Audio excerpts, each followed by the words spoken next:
అత్యుత్తమ ప్లేస్మెంట్స్ తో ఎంఎన్సీ కంపెనీలలో ఉద్యోగమే లక్ష్యమా? ఇంజనీరింగ్ చదవాలనే మీ పిల్లల కలని కేజీ రెడ్డి కాలేజ్ తో నిజం చేసుకోండి. శర్మ గారు, ఎవరు గెలిచారు ఎవరు ఓడారని పక్కన పెడదాం, తర్వాత చూద్దాము. రెండు విషయాలు ప్రజాస్వామ్యంలో మనం గుర్తుంచుకోవాలి. ఒకటి, ఎన్ని లోపాలున్నా కూడా మన ప్రజాస్వామ్యం చాలా ఉన్నతమైనది. బయట ఓట్లు కొంటున్నారు, డబ్బులు ఖర్చు పెడుతున్నారు, తాత్కాలికమైన తాయిలా లాస్ట్ చూపెడుతున్నారు, కులం మతం రచ్చగొడుతున్నారు, ఇవన్నీ మనకు తెలుసు. కానీ పోలింగ్ బూత్లో బలవంతంగా ఓటు వేయించారని కానీ, అక్రమాలు జరిగినని కానీ ఆరోపణలు ఉండవు. అక్కడక్కడ పూర్వం ఉండేవి, అది కూడా పూర్తిగా పోయింది. అంటే ఒక ప్రశాంత వాతావరణంలో స్వేచ్ఛగా ఓటు వేశారు. విజ్ఞతతో వేయచ్చు, విజ్ఞత వేయకపోవచ్చు, కానీ ఇదే చాలా గొప్పతనం. చాలా దేశాల్లో అపురూపం అది. ఒక ప్రశాంత వాతావరణంలో ఒత్తిళ్లు లేకుండా స్వేచ్ఛగా ప్రతి మనిషి ఓటు వేయడం అన్నది మనం చాలా మామూలు అనుకుంటున్నాం, కాదు. ఈ ఓట్లు 100% నిష్పాక్షికంగా, పారదర్శకంగా లెక్క పెట్టడం జరుగుతుంది. ఎన్నికైన తర్వాత మీకు ఆ మనిషి ఇష్టం ఉన్నా లేకున్నా, ఆ పార్టీ ఇష్టం లేకున్నా, ఆ ఎన్నికైనారు అని చెప్పినది అందరూ గుర్తిస్తున్నారు, ఆ ఎంపికను గౌరవిస్తున్నారు. ఎన్నికైన వాడు ప్రశాంతంగా, హింస లేకుండా అధికారం మారుతోంది. నిన్నటిదాకా రాజు అనేవాడు వాడు బంట్ అవుతాడు, అంతే. ఓడలు బళ్ళు అవుతాయి, బళ్ళు ఓడలు అవుతాయి. అంటే ఈ ప్రజాస్వామ్యంలో చాలా జవజీవాలు ఉన్నాయి, లోపాలు ఉన్నాయి.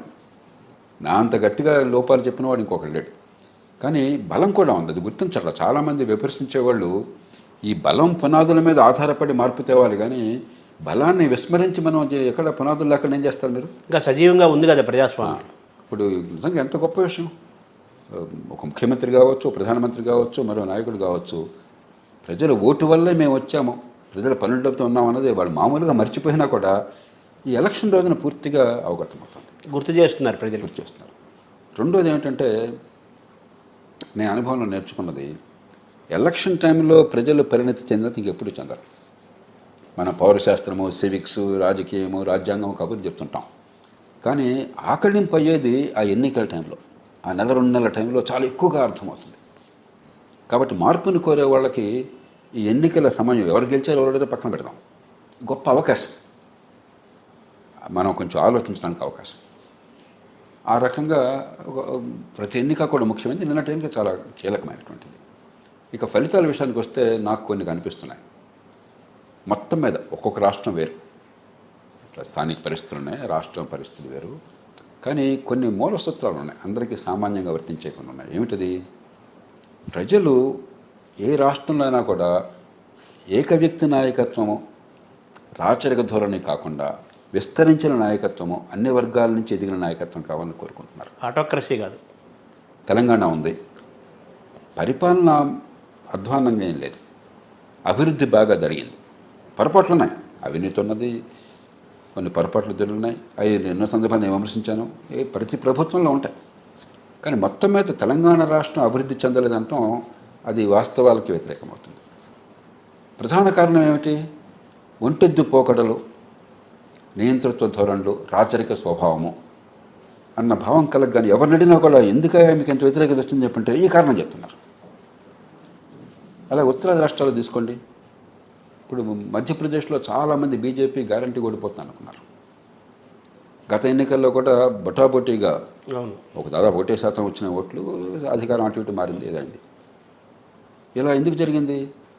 ఒక కీలకమైన కారణం, మీరు 18 ఏళ్ల పాటు ఒకే మంత్రి ముఖ్యమంత్రిగా ఉన్నప్పుడు, ఒకే మనిషి ముఖ్యమంత్రిగా ఉన్నప్పుడు చుట్టూ తన బృందమే ఉంటుంది. మీరున్నా నేనున్నా కూడా మనకు తెలిసిన వాళ్ళు, మనకు నమ్మేవాళ్ళు ఉంటారు కదా మన చుట్టూ. టీం బిల్డ్ చేసినప్పుడు మిగతా వాళ్ళకి పెద్ద స్పేస్ కనిపించదు. ఇప్పుడు ప్రధానమంత్రి గారు మోదీ గారు అంటే గుజరాతీ వాళ్ళు ఎక్కువ ఉంటారు అని చుట్టూ, సహజం, అది పెద్ద తప్పు కూడా కాదు. బీజేపీ అది గుర్తించింది, ఉన్నంతలో కాస్త మంచి పరిపాలన ఇచ్చారు. మధ్యప్రదేశ్ బాగా వెనకబడ్డ రాష్ట్రం, కొంచెం గౌరవప్రదం తీసుకుంటున్నమాట వాస్తవం, కానీ చాలా వర్గాల్లో కొంత మేము దీనిలో భాగస్వాములు కాదు భావం కలుగుతుందని చెప్పిన వెంటనే ఏం చేశారు? ఆ రాష్ట్రానికి చెందినటువంటి అగ్రనాయకులందరినీ కూడా జాతీయ స్థాయిలో ఉన్న వాళ్ళందరినీ తీసుకొచ్చి పోటీకి దింపి వాళ్ళకి ఎన్నికల్లో కీలక పాత్ర కల్పించి అన్ని వర్గాల ప్రజలకు విశ్వాసాన్ని కల్పించే ప్రయత్నం చేశారు. పోల్ మేనేజ్మెంట్, వ్యవహారచన బాగుంది. అంటే మేనేజ్మెంటే కాదు, అందరికీ కూడా ఓనర్షిప్ ఇచ్చారు. అదే ఇన్వాల్వ్ చేయటం. ఈ పార్టీ అన్నది ఇదేవో ఏ ఒక్కళ్ళ సొత్వం కాదు, ఇది అందరికీ చెందుతుందని చెప్పిన నమ్మకం కలిగించారు. అలాగే రాజస్థాన్ ఉన్నది, వసుంధర రాజే ఎప్పుడు కూడా అప్రతిహతంగా ఉండేది, కానీ ఆవిడ కొంచెం పరిపాలన బాగానే ఉన్నా కూడా రాచరిక స్వభావం ఉందని చెప్పని రకరకాల ఫిర్యాదులు ఉండేవి. ఆవిడ నొక్కదానే కాకుండా అందరిని తీసుకొచ్చి పెట్టారు. ఇవన్నీ ఏమిటంటే ఒక సంకేతం, ఒక రకంగా రాజకీయ సంస్కృతిలో కొంత పరిణితి వస్తుంది. ఒక వ్యక్తి చుట్టూ, కుటుంబం చుట్టూనే కాకుండా అన్ని వర్గాలకి ప్రాతినిధ్యము, సామర్థ్యాన్ని బట్టి ఎదిగే అవకాశం ఉంటేనే ప్రజలు ఆదరిస్తారని చెప్పి అన్నది ఈ ఎన్నికలో బాగా రుజువైంది. నా దృష్టిలో అది చాలామంది దాన్ని పెద్దగా పట్టించుకోవాలి. నా దృష్టిలో అది కీలకమైన అంశం. ఒక మెచ్యూరిటీ కనిపిస్తుంది. ఒక్కరోజు అద్భుతాలు దొరుకుతాయి కాదు, కానీ పరిణామాలు ఒక గుడ్ చేంజ్. మరొకటి ఏంటంటే, మన పోరాటం సంక్షేమమా అభివృద్ధి కాదు, అది చాలా తప్పు సంకేతం. సంక్షేమంతో కూడిన అభివృద్ధి, అభివృద్ధితో కూడిన సంక్షేమం. ఆ బ్యాలెన్స్ లేకపోతే ప్రజాస్వామ్య సమాజంలో, అందులో మనలాంటి దేశంలో అసాధ్యం. మన పరిపాలన అందించడం అసాధ్యం. సమన్వయం చేసుకోవాలి రెండింటి. అసలు ప్రజాపడం అట్టడిలో ఉన్న వర్గాలు, అభివృద్ధి ఫలాలు పూర్తిగా అందిన వర్గాలకి ఊరట కలిగించాలి. బహుజనోట హక్కు ఇచ్చేసి ఊరట కలిగించకపోతే రేపొద్దున ఉద్యమాలు వస్తాయి, హింస వస్తుంది, ధర్మం కాదు. కాబట్టి ఈ ఎన్నికలో స్పష్టంగా కనిపించింది సంక్షేమ అభివృద్ధి కలవాలని చెప్పని. మూడోది, నా దృష్టిలో ఈ పార్టీల మధ్య, ప్రధాన పార్టీల మధ్య మౌలికమైన తేడాలు లేవు. చెడులో తేడాలు అసలు లేవు. అదే ఓట్ల కొనుగోలు ఉన్న కారణంగా అవినీతి, 30-40 కోట్లు ఖర్చు పెట్టాక డబ్బులు తినాలి కదండి. అవును, ఎక్కడి నుంచి ఎక్కడి నుంచి వస్తాయి? అధికార దుర్వినియోగం, బడితున్న వాడిదే బరినే తత్వం. అన్ని పార్టీలు, అందరూ అధికారంలోకి వచ్చిన వాళ్ళు వ్యక్తులుగా కొందరు తేడాలు ఉండొచ్చు, కానీ అదే పద్ధతిలో ఉన్నారు. కాబట్టి ఒకటే తేడా నాకు కనిపిస్తున్నది, ఎట్టకేలకు దేశం ఆర్థికంగా పెరిగే అవకాశం కనిపిస్తుంది. చాలా తప్పులు చేసినా కూడా గత 75 ఏళ్ల కాలం నుంచి, గత 30 ఏళ్ల కాలంలో మన నరసింహారావు గారితో ప్రారంభించి, పి నరసింహారావు గారితో ప్రారంభించి, మన్మోహన్ సింగ్ గారు, వాజ్పేయి గారు, నరేంద్ర మోదీ గారు, అలాగే రాష్ట్రాల్లో వివిధ నాయకులు, తెలుగు రాష్ట్రాల్లో చంద్రబాబు నాయుడు గారు కావచ్చు, తర్వాత రాజశేఖర రెడ్డి గారు కావచ్చు, ఇప్పుడు కేసీఆర్ ప్రభుత్వం కావచ్చు, అలాగే ఇతర రాష్ట్రాల్లో ఇతర నాయకులు కావచ్చు, కొన్ని మంచి పనులు చేయడం చేత, కొన్ని పునాదులు వేయడం చేత ఆర్థికంగా వేగంగా ఎదిగే అవకాశం ఎట్టకేలకు కనిపిస్తుంది. దాన్ని కూడా కాపాడుకోలేకపోతే ఈ దేశ భవిష్యత్తు అంధకారం అవుతుంది. నాకు గత కొద్ది నెలలుగా, 1-2 సంవత్సరాలుగా చాలా ఆవేదన కలుగుతున్నాను. ఆర్థికంగా పెరిగే అవకాశం కూడా మనం చేజేతులా దాచుకుంటున్నాము. అలగమాలినటువంటి సంక్షేమం, అభివృద్ధి లేని సంక్షేమం, సంక్షేమమే పరిపాలనగా, తాత్కాలికమైన తాయిలాలే అభివృద్ధిగా నటించే ఏర్పాటు జరుగుతుంది. ఖచ్చితంగా సంక్షేమం కావాలి, నేను పూర్తిగా నమ్ముతున్నాను. అది సంక్షేమంతో కూడిన అభివృద్ధి అన్నారు. అది మీరు మౌలిక సదుపాయాలు బాగుపడకుండా, పెట్టుబడులు రాకుండా, ఎదిగే అవకాశాలు రాకుండా, ఉపాధి కల్పన జరగకుండా, ఆదాయాలు పెరగకుండా, తాత్కాలికంగా పన్ను డబ్బుల్లోంచి డబ్బులు ఏదో దానకన్నుల్లాగా సొంత సొమ్ము దానం చేసినట్టుగా దాన పొంది మీరంతా ఫోటోలు వేయించుకుంటే దేశం బాగుపడుతుంది, ప్రజల సొమ్మే కదా, అది భ్రమ. కాబట్టి ఆ సమతూకం కావాలి, అభివృద్ధి కావాలి. నిన్న ఎన్నికల్లో ఉత్తరాది రాష్ట్రాలు సమీప భవిష్యత్తులో ఈ దేశానికి ఢోకా లేదు. ఆర్థికంగా విధానాలు సమగ్రంగా ఉంటాయి, సంక్షేమం ఉంటుంది, కానీ అభివృద్ధిని విస్మరించరు. ఈ 7% అభివృద్ధికి బాటలు పడతాయని చెప్పి నమ్మకాన్ని కలిగించారు, తెలంగాణ మినహాయించి. అదే అందుకే 3 రాష్ట్రాలు అన్నారు మీరు. తెలంగాణలో ఆ కారణంగా ఓటేలా, కేవలం రాజకీయ తీరును చూసి ఓటేశారు. అదే వ్యతిరేకత. అక్కడ ఏకవ్యక్తి పాలన, రాచరిక స్వభావం ఉందని ఓటేశారు. ఎందుకంటే ప్రజల్లో ఆ రకమైన మూడు వస్తే ఇక మంచి చెడు పెద్ద లోతుగా విశ్లేషణ ఉండదు. కానీ మొత్తం మీద దేశంలో ఒక మంచి వాతావరణం ఆ విషయంలో కనిపిస్తున్నది. అంటే 3 రాష్ట్రాల్లో కూడా అభివృద్ధి పట్ల మీకు విశ్వాసం ఉంది పాలనలో, నిన్న ఫలితాలు పట్ల. తెలంగాణ పట్ల what is your complaint sir, main complaint? పార్టీలు ఏవైనా పెద్ద తేడాన్ని ఆలోచించకూడదు, కానీ ఖచ్చితంగా తెలంగాణలో అభివృద్ధి, సంక్షేమాన్ని, సమతూకాన్ని పాటించే ప్రయత్నం జరిగింది గత 5-10 ఏళ్ళుగా. పొరపాట్లు ఉన్నాయి, అధికార కేంద్రీకరణ ఉన్నది, చట్టబద్ధ పాలన లేదు, బడితో ఉన్న వాడి దగ్గర అన్ని చోట్ల ఉంది, ఇక్కడ ప్రత్యేకమేం కాదు. అవినీతి ఉన్నది, నిజాయితీగా మాట్లాడుకుందాం. అది లేకుండా వ్యక్తులుగా నిజాయితీ పరులైనా సరే, మన్మోహన్ సింగ్ గారు ప్రధానమంత్రి అయినా సరే, మన ఉన్న ఎన్నికల వ్యవస్థలో వ్యక్తి నిజాయితీగా ఉన్నా కూడా వ్యవస్థ అవినీతిమయం కావడం అనివార్యం. చుట్టూ నరేంద్ర మోదీ నిజాయితీ గురించి ఎవరికి శంక లేదు. కానీ ఆయన ప్రధానమంత్రి అయిన మాత్రం చేత ఆయన పార్టీలో అక్రమాలు జరగకుండా ఉంటాయి, అక్రమార్జన లేకుండా రాజకీయాన్ని చేస్తారనుకుంటే మనం భ్రమలో ఉన్నాం. ఇది సాధ్యం కాదు. కాబట్టి ఈ పరిస్థితుల్లో అవన్నీ పక్కన పెట్టేసి ఆర్థికాభివృద్ధి కూడా జరగకపోతే, కనీసం 6-7% అభివృద్ధి వచ్చే 25-30 జరిగిందనుకోండి, మన బిడ్డలకు ఎదిగే అవకాశాలు వచ్చినాయి, ఆత్మవిశ్వాసం కలిగింది, ఉపాధి కల్పన జరుగుతుంది, నైపుణ్యం వస్తుంది, సంపాదన సొంతంగా వస్తుంది, మా కాళ్ళ మీద నిలబడగల ధైర్యం వస్తుంది, ఆత్మస్థైర్యం వస్తుంది. అప్పుడు ఆలోచించే తీరు వేరు. అవును. రేపొద్దున నాకు తిండి ఎక్కడ, రేపొద్దున బతికేది ఎక్కడ అంటే ఆలోచించే తీరు వేరు. కాబట్టి ఆర్థిక ప్రగతి ఈవేళ అతి కీలకమైన అంశం నా దృష్టిలో.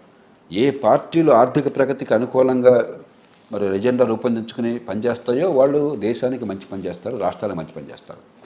ఏ పార్టీలు దాన్ని విస్మరించి తాయిలాలే పరిపాలనగా భావిస్తాయో, సంక్షేమం కావాలి మళ్ళీ చెప్తున్నాను, కానీ సంక్షేమమే పాలన అనుకుంటే చాలా ప్రమాదకరం.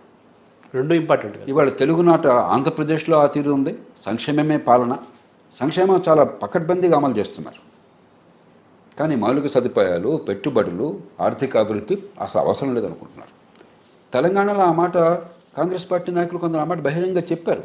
రేపు పొద్దున పరిపాలనలో అలా చేయకుండా కొంచెం విద్యుత్ ప్రతిష్టాన్ని ఆశపడుతున్నాను. అంటే మొన్న ఎన్నికల్లో ఎలాగైనా అధికారంలోకి రావాలనే ఉద్దేశంతో ఒక్కొక్కరు పోటీ పడి సంక్షేమ పథకాలను ప్రకటించారు కదా. ఇక్కడ వచ్చే ఆదాయము, ఖర్చులు, వనరులు ఈ సంక్షేమ పథకాలు వేస్తే ఆర్థికంగా రేపు దెబ్బతినే పరిస్థితులు కనిపిస్తున్నాయి కదా. మంచి ప్రశ్న. నేను కొంచెం ప్రేక్షకులకు అర్థం కావాలి, కొన్ని అంకెలు అర్థం కాకపోయినా కూడా మనం 100 కోట్లు, 1000 కోట్లు, లక్షల కోట్లు ఉండేసరికి అంకెలు చాలా గందరగోళం అవుతాయి. కానీ కొంతమంది ప్రయత్నం చేయాలి. 22-23 అంటే గతించిన ఆర్థిక సంవత్సరం సవరించిన లెక్కలు ఉన్నాయి. 23-24 అంతా కాకుల లెక్కలు, బడ్జెట్లో అంచనాలు ఎవరికి తెలుసు. కానీ సవరించిన అంచనాలు యాక్చువల్గా ఖర్చులపై ఆధారపడి ఉంటుంది. ఆ లెక్కల ప్రకారం తెలంగాణలో జాతీయ స్థాయి నుంచి వచ్చిన డబ్బులు, ఇక్కడ మనకు వచ్చిన పన్నులు కాకుండా ఇతరత్ర వచ్చిన ఆదాయం అంతా కలిపితే 1,75,000 కోట్ల రూపాయల ఆదాయాన్ని చూపెట్టారు. ఫైనల్గా కాస్త అటు అదే ఉంటుంది. దాదాపు అంత డబ్బు రెవెన్యూ ఖర్చు అంటాం, అంటే రోజువారీ ఖర్చులు.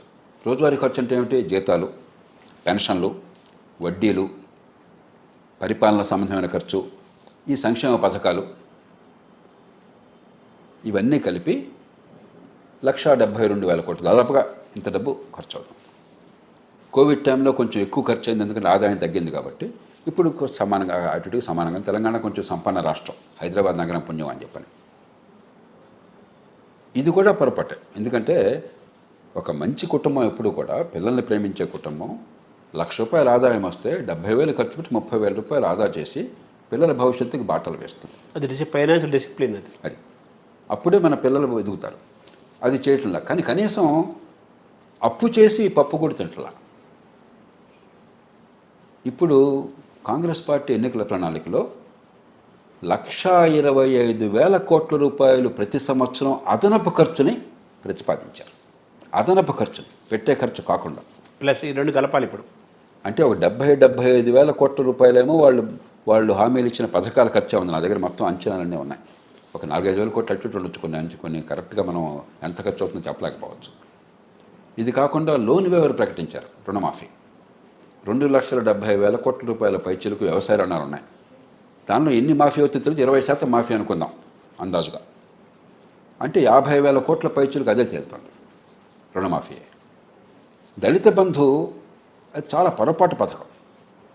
దాన్ని తయారు చేసిన తీరు తొందరపాటుతో చేశారు. ఆనాడే కేసీఆర్ బహిరంగ చెప్పాను నేను, దళితులకే మనం చేద్దాం, ఈ డబ్బే ఖర్చు పెడదాం, ఇంకో రూపంలో పెడదాం, ఇది కాదని చెప్పాను. సరే, దాన్ని కొనసాగించారు. వీళ్ళు దాన్ని ఆపి ఇంకో రూపంలో ఆలోచించే బదులు దాన్ని ఇంకా 10 లక్షల బదులు 12 లక్షలు పెడతామన్నారు. ఇప్పటిదాకా దళిత బంధు ఖర్చు అయింది నా దగ్గర ఉన్న సమాచారం ప్రకారం 3,800 కోట్ల రూపాయలు. 2,22 లక్షల కుటుంబాలు దళిత బంధుకి అర్హత ఉంది. అంటే 22 లక్షలు ఇంటూ 10 లక్షలు ఈజ్ ఈక్వల్ టు అంటే 2,20,000 కోట్లు. 2,20,000 కోట్లు. 22 తర్వాత 11 సున్నాలు, 2,20,000 కోట్లు.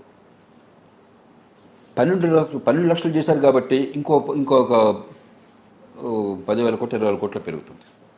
ఆ పైన ఇంకో 10% పెరుగుతుంది, ఇంకో 20, అంటే 2,40,000 కోట్లు.